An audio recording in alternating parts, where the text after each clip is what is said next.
Well, hey, everybody, it's Kevin Stevenson. Thanks for joining me on today's episode of I Don't Care with Dr. Kevin Stevenson. We're going international again, folks. We've had a couple internationals lately, and so we're doing it again. And I want to introduce my friend and colleague all the way from India, Princy Dhupar. Princy, I hope I didn't massacre your No, you name. pronounced it really well, Kevin. Okay, good. Well, Yeah. good. I'm getting better. I'm getting better with my names, but Princy is with a company called Ditstek, and Princy and I met about probably about a couple of months ago, and she contacted me on LinkedIn and wanted to connect. I don't know why, but I'm glad she did. We met up in Dallas, and Princy, number one, welcome to I Don't Care. Thank you. Thank you so much, Kevin. It's a pleasure to be there. It's great to have you. And number 2, I'm so glad you reached out to me because I think we had so much fun sitting at the Starbucks in Dallas, just learning about what your company does and all of that. So tell my audience a little bit about about you and about Ditstek and about all of your travels through the States because you spent 3 weeks Oh, over well, here, more than four and I weeks, want to know actually. more about your trip. More How than four many? weeks. I was there for, Oh yeah. my god. Oh my word. Okay. Well, I wanna hear where you Uh-huh. went and all of that. But then, let's talk a little bit about your work at Ditstek. And I know my audience wants to hear about, working with companies that are offshore. So, I've given you 4 or 5 questions to answer. We've got 30 minutes. Take your Absolutely. time. Thank you, Kevin. Thank you so much for having me here. It's altogether a pleasure. And to start with, oh yes, I'm glad that I reached out to you and we had that conversation. I was not hoping that the conversation would lead us to here, but great, it has led us here. So, to your audience, I am Princy Dhupar. Kevin pronounced my name greatly, though. And I am one of the directors with a company known as Ditstek Innovations, and I also take care of their global partnerships. What we do, we are a global software development company. We develop custom software solutions for the businesses who do not want to use tech, but tech is their need. And that is why they come up at a point where they are bound to use technology in the best of the way so that they run their operations smoothly and they are cost effective and they utilize their time to the best of their capacity and to the best there is less of manual intervention in their day-to-day activities, but at the same time they are serving their customers to the best of their capability. So that's what we do. I, on the person side, I have close to 15 years of experience, and I have had the opportunity to work with many industries. I started with hospitality, moved to telecom, and then for last 9 years, I have been working with its tech innovations. However, my focus area has been sales and marketing and partnerships for all of these 15 years. So that happens to be my forte areas. Um, Ditstek Innovations is completing its 10th year. So we are running in our 10th year. It's been a decade of working. A company which started with a team of around 5 people has moved now to a team of around 250 plus people. So we are very Mhm. diversified. People ask us, so what's your specialty? What's your forte? And we say that we are jack of all trades. We are diversified. We do not want to reserve ourselves towards just one domain, one technology. No, we don't want to do that. We want to do anything and everything under the roof. Whatsoever is coming in, saying no to the customer is never onto the table. And I believe and I hope that should not be onto the table in the coming years as well. We have been very focused on this mantra that customer is the super god. Oh, yes, customer is the super god. And we like to stay with that. The company starts with D, that's DITS, that's our short form. And we call ourselves quite dynamic because we change with the market, we change with the customer. I think while I'm recalling in one of our conversations as well with you, you mentioned something on our strategies and our agreements and our Mhm. policies, and I believe that I told you that we are very flexible when it comes to what we are supposed to offer. So the offerings are actually customized. So, like we are customizing the solutions for the customers, we are customizing our offerings as well. Because at the end of the day, we want to serve the customer first, make the customer happy, and then move on to the revenue, profits, and everything aside. So, this is what we do. Trip to the US, oh, it was great. Uh, 4 weeks, all in, all out, with all of the wars going in and out. Definitely, there was a bit of doubt in the mind of what exactly the travel plan is going to look like. But I'm glad it went great. So, March was beautifully done. I, in fact, wrote in one of my posts as well that March 2026 was great for me as well. So, I started my trip from Austin, went to Atlanta, spent a week out there in Atlanta, and Atlanta was all healthcare and it was beautiful. Then I moved to San Francisco, had the opportunity to meet certain people out of transportation and logistics as well, and a few people from the IoT domain. Then I moved to Sunnyvale, met one of the biggest logistics companies out there in. Then my trip was to San Diego and Orange County. So these were the two areas. Therein, San Diego is beautiful, no doubts about that. And San Diego was actually more about meeting people where they want to leverage the technology because they want to run their business smoothly. So all of the people I met out there in San Diego, none of them was an IT company. All of them were running businesses out there from very diversified domains, um, where definitely there was one main focus that we want to serve our end customers in a better way. Hence, let's use technology and let's use AI. And then I moved to Texas. And Texas, it was Dallas, Houston, and Austin. Dallas was beautiful for me. I had the opportunity to meet you, and then I had the opportunity to meet different business people. But I met a lot many people from the IT companies as well in Texas. So it's not about the competition therein when we are meeting the IT companies, but it's more like what are the expectations when somebody is sitting onshore and when somebody is sitting offshore. And that's where the differentiating factor comes in. So people call us that, oh, you're offshore. Um, yes, we are offshore, but we have the capability to serve and offer you to the capability of what the onshore companies are doing.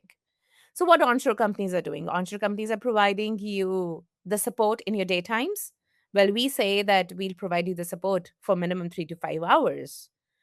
And what onshore companies are saying that they will make sure that your data is secure enough. Oh, yes, we do the same. We keep the servers in your geography so that you're very private. We have been working with the state and the federal governments. And I mean, the projects we have been executing, they are supposed to be utilized by the state and the federal governments. So, in any case, the data is secure. That is why we are developing those platforms, right? And it's not a myth out there in the market that if you work with an offshore company, you're supposed to save a lot of money. Yes, that's true. You are supposed to save a lot of money. I do understand, like you mentioned earlier in one of our conversations, that people are still very skeptical of this fact that whether they should go with the offshore companies, how would be their experience, because their previous experience has not been good.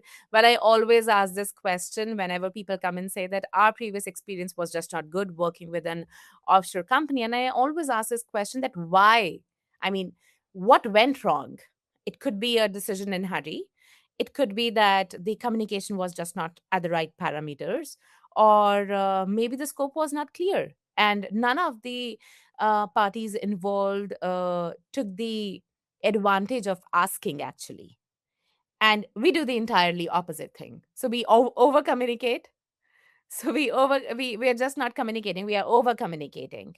And we are being very transparent, saying no is fearful. yes, specifically when it comes to the customer.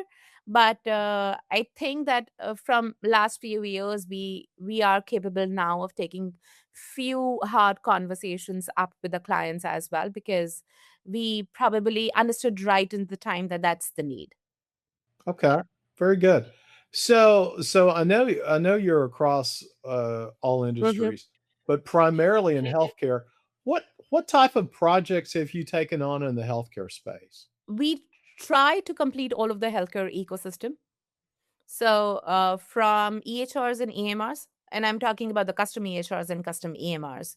I'm not talking about the integrations to start with Epic and Cerner. Yes, we do that too, but I'm talking about the custom platforms we have been building.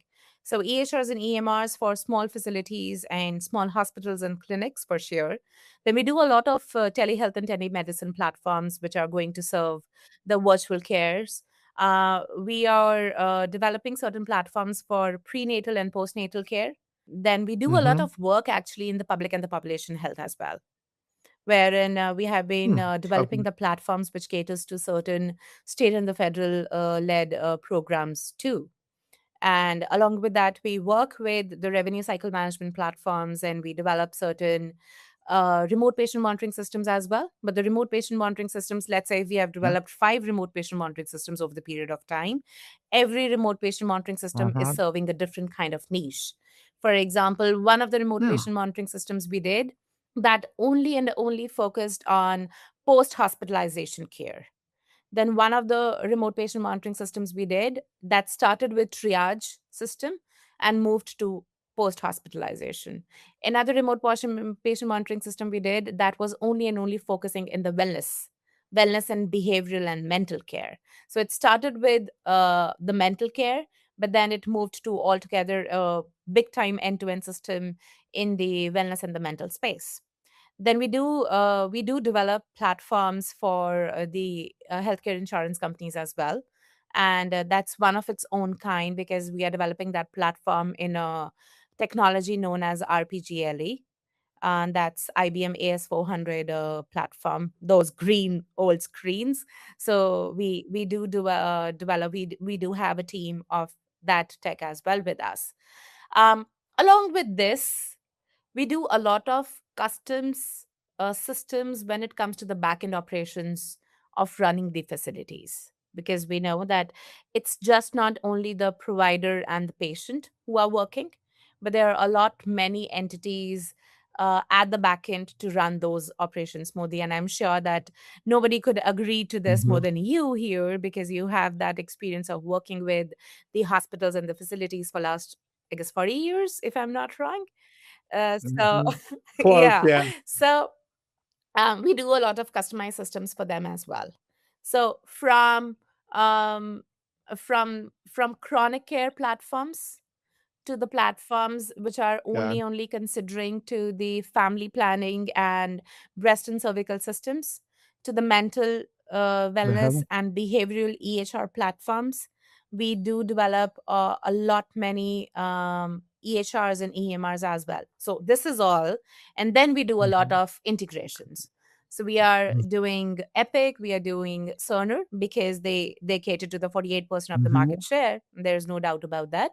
But with all of that, Right. we do HL7 integrations. We are developing platforms, HIPAA compliant and HIPAA certified at both sides based on what the customers are asking us. Here's a question.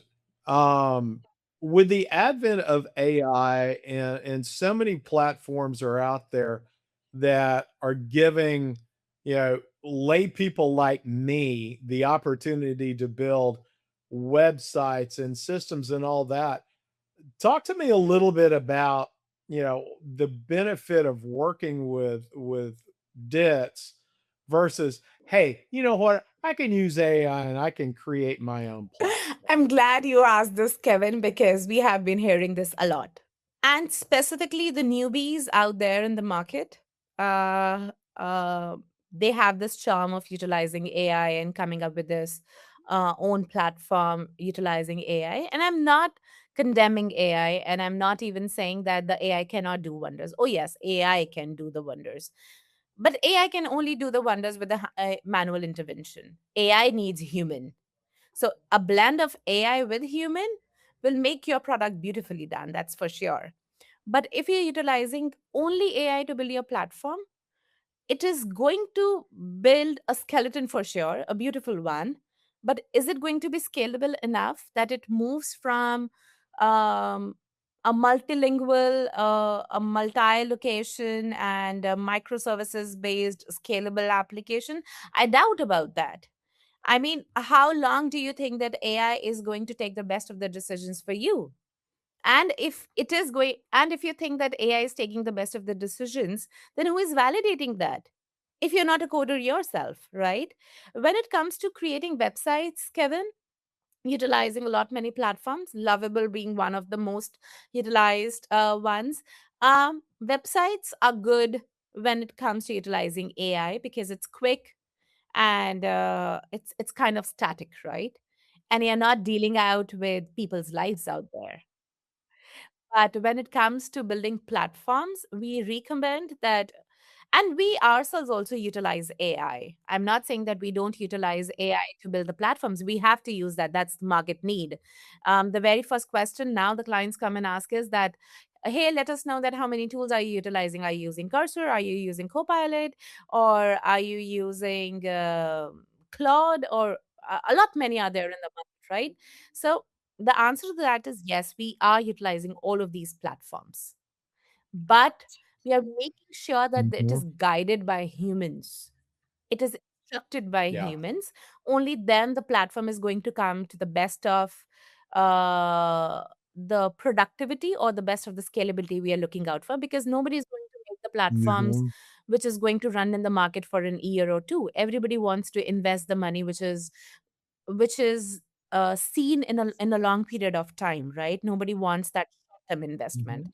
and for that, I totally believe in this, and we have experimented that too with few of our clients. That you go ahead, build a platform with AI if you think that that's one of the best capabilities, or we will do that for you. We will do the Okay. platform built with only AI, with no human intervention, and let's see then what is the comparison Mhm. between a platform built only with AI and a platform built with a blend of AI and human, and then let's see the difference. And the difference was, let's see. Yeah. I can imagine, I've taken of course, I've taken some online AI classes just to familiarize myself with the platforms outside of ChatGPT and Claude that I use all the time. Yeah, and what I found fascinating was the ability to utilize, aspects of one platform and another platform and build Yeah, all of that. And could I do that? yeah, Sure, I yeah. could do that. But do I wanna do that? Absolutely not, because I'm not proficient in, the hundreds of different AI platforms that are out there. I don't know exactly which ones work best Uh-huh. together. So hey, good for you if you're using Yeah, AI, and if your folks know all those platforms great and know how to integrate those, fantastic. I'm more than I would love for you yeah. to do that. So that was a question I had because I'm finding that, as I go out and talk to people, everybody is starting to lean so heavily on AI for everything that they do. But you said something that I've heard from everybody that I've said as well. You've got to Oh, have a human yes. interaction. Yeah, I told somebody last week at a conference, I said AI is great. AI has no soul. And AI cannot make, particularly in the healthcare space, they can't make those emotional human decisions that oftentimes have to Exactly. be considered in I healthcare totally agree. environment. Yeah. And then the yeah, and then the same thing as far as the platform goes. You know, I was having breakfast with a physician this morning. We were talking about, utilizing everything. And many physicians, particularly radiologists, are saying AI is going to take my job because the AI can read the films, they can interpret the films and all that. I said, here's the deal: it will make you Oh, more yes. efficient because it's faster, but there's still AI still Oh, makes yes. mistakes. You still have to have that human decision making Right. capability to keep Right. AI And you reined in. mentioned it very So correctly, Kevin. We have built certain platforms wherein the whole idea of those platforms was that AI will not eliminate the provider, but it will do the basic work for the provider. And the provider will then come in, do the checks and balances, make the edits because the provider has seen the patient. The AI has not seen the patient, right? The provider has seen the patient. It will make the necessary edits and will send it. So let's imagine that a provider who was able to create a care plan or a wellness plan in, let's say, 30 minutes now is able to do that in 5 to 7 minutes of time. So it is going to do the labor work. So we say I say that to my team that utilize AI as your junior. Train AI as your personal assistant because when you have a personal assistant, you ask your personal assistant to do all of your legwork, right? Because you do not want to spend your time in those labor intensive works and Excel sheets and Word documents and lengthy documents and all of that, right? So you ask your personal assistant that, hey, please, could you take over this? Because I have something else where I need to spend my time, I need to run my brains on, right? So utilize AI as that, and AI is definitely going to reduce that time effort for you. And when your 1 hour, 30 minutes is going to be reduced to 10 minutes, to 15 minutes, you definitely have sufficient time to spend it on something else. Be it a new skill, be it spending more time with your team training, or if nothing else, mhm. probably spend time with your family or earn something more, Yeah. right? Yeah, I was gonna say in healthcare, we call it working to the top of your license. I mean, everybody has their capabilities in their licensure that, "Hey, I can go up to this level." And unfortunately, nurses are the ones who are affected by this the most because there are so many, I hate to say menial tasks, but there are. There are menial tasks that RNs, a board certified nurse really it's like Skill. they're wasting their Yeah, experience on cleaning a exactly. room or whatever that somebody else needs to be doing. So, that's why we have techs. That's why we have all those folks. And so if we look at AI as like you said, that personal assistant that's doing those lower level Jobs. rote tasks that happen all the Right. time, and that allows us to work at the top of our license, that's going to make us a lot more Exactly, efficient and exactly. effective. And at the end of the day, Kevin, I believe that everything said and done, AI ruling the world as of now, right? AI is not going to sit across the table and ask about you, ask about your family, wish you on your birthdays, and create that emotional quotient factor with you. It is not that EQ thing, right? And that is where we guys come into the picture. I mean, just imagine if AI was speaking instead of me to you in the initial months. We would not have spent that hour and two over a cup of coffee. We would not have learned about each other's backgrounds, jobs, families, cultures, and all of that. And we would have been able to maintain that EQ factor. So this factor is not going to be replaced by AI no matter what. So AI is definitely going to help, but not in these areas. So let's go back to we talked a little bit about folks in the states trepidation about working offshore. So what kind of safeguards does DITS put into your work from data protection? Because in healthcare we're very data rich. We are very intentional about data security through a wide variety of things, HIPAA, whatever.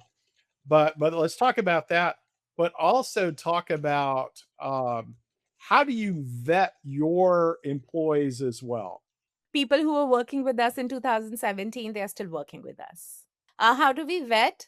Yeah. So we have very simple rules. Mhm. Whosoever has the hunger for learning is in the company, right? But I'm sure that that Okay. doesn't suffices the need of the clients, and that doesn't suffices the skill sets and the experience needed. So we have around minimum two or five step plan when it Okay. comes to vetting the employees. And here, when I'm talking about the employees, it's more like the developers, team leads, tech leads. On the engineering side, that is what I'm talking about.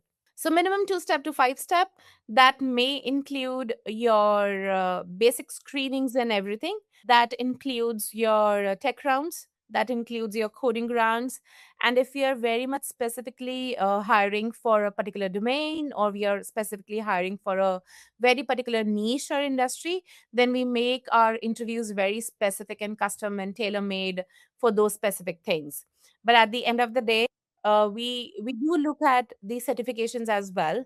If we think that there could be a need at the client side in the coming near future, then we took a look at the certifications also.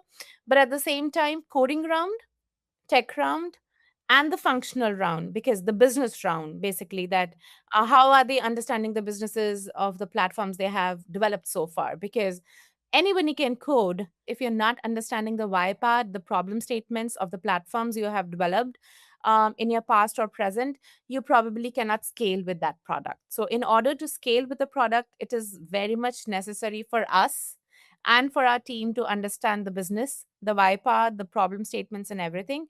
Then I believe providing a solution is kind of easier. If you're talking about more like the privacy and the data security, very first thing, Kevin, we are very restrictive when it comes to the servers and the accesses. I mean, the servers and the accesses goes as per what client is wanting. If specifically, because now everything is on the cloud, so we specifically ask that which region do you want your data to be in. If it is US, and in US they want very specific server access, then it goes there. But then there are certain layers. We have our security and the vulnerability team in house. That's more Okay. likely a complementary team from our side, because we want to make sure that Okay. the products we are developing are not vulnerable enough. That's one. Then we do have the role based access to the platforms. Anybody and everybody cannot access the platform. There is altogether a layer wherein the access is provided very thoughtfully. And then it comes Okay. to more likely, because at times customers say that we want to send our own laptops, we want to be it security figured, layered, and we are cool with that. We really do not Mhm. mind. At times we take our own precautions, irrespective of the server, vulnerability team, security team, etc. We make sure that the IPs are secured enough. So we have multiple Okay. static IPs. We restrict IPs for certain clients as well. Then we have certain rooms as well wherein no other team can probably even move inside, because that's a restricted area. So these are very small things wherein we go Okay. ahead and use. And then if need be, we go ahead and utilize VPN or secure tunnels as well for the purpose of remote access also. And then we do very prominent audit logs and monitoring systems as well. And that's altogether internal. If the client is not even willing, we do Okay. still run that at our side, because we really want to be sure of the security. And we are very strict when it comes to the sharing of data, even with the other team members as well. Well, I mean that's good for folks to know because again, there are a lot of there's a lot of hesitancy in working with offshore. So I appreciate you bringing that up. Okay, in our last couple of minutes, closing thoughts, closing words. I'm giving it to you. To anybody and everybody out there in who have a reservation of utilizing an offshore team, um, I'm sure those reservations are coming up with your reasons. But when it comes to Ditstek innovations, I'm sure that we have that capability to remove those reservations and remove your inhibitions. Why? Because we are different. Why we are different? Because we don't code on the day one. So we talk a lot, and we talk about understanding more about your business. We talk a lot about that why it all started at the very first place, and why you're thinking to develop certain kind of platform. What solution are you thinking to? What market is going to serve to? And what problem it is going to solve in the world? So we talk on these lines. And once we are very clear out there in our head that, okay, this is why this platform is going to be built, then we put our heart and soul and back and minds in therein, and then we start developing. Because we totally believe that if the very first part of understanding the why part is done clearly, your 40% of the development is already done. Because then in your head, the thoughts are very clear that what exactly is going to be built 2 years apart or 6 months apart. That depends upon what exactly the platform is going to look like, right? Then, like I said, Kevin, we over communicate, we are very transparent, we like to have the hard conversations. We will not always say yes to anything and everything you bring to us. We will validate it.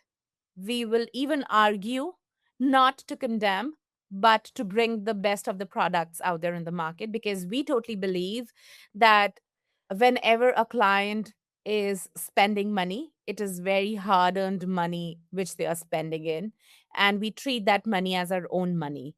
And it is not only me or my folks saying, this thing is actually something which we try and embed in anybody and everybody out there in Ditstek Innovations. So somebody who is an intern having just 0 weeks of experience with us, to somebody who is having 20 odd years of experience as well. If they are working in Ditstek Innovations, this culture is going to be imbibed in them that uh, customer is a super god. If there is customer, so is Ritz-Tech Innovations. If we want to run smoothly, we have to have the hard conversations, and nobody is going to develop any odd product until you go ahead and ask them the why questions and understand that why that platform is going to be established in the market. That's the differentiating factor Okay. of ours. And I believe that we have made certain beautiful case studies out there in the past, and we are doing in the present as well, wherein we have actually changed the entire perspective of the customers. People who had very odd experiences working with the offshore companies, specifically the Indian companies, they have actually gotten into a better experience working with us with just 3 months of experience. So we say that, hey, don't go for long term contracts in the very first go, because you definitely are Mhm. skeptical, right? Let's go for a short term contract. You test us and we test you. If you are happy, we are happy to work with you. If you're not happy, please go ahead and share the feedback with us so that we make ourselves better for the next customer coming in. That sounds great. Yeah. Okay. Well, Princey Duper with Ditstek, thank you so much for joining me today on I Don't Care. And audience, thanks for you to you for joining me today as well. And we will see you next time on I Don't Care with me, Dr. Kevin Thank you, Kevin. Stevenson. Thank you Thanks. so much.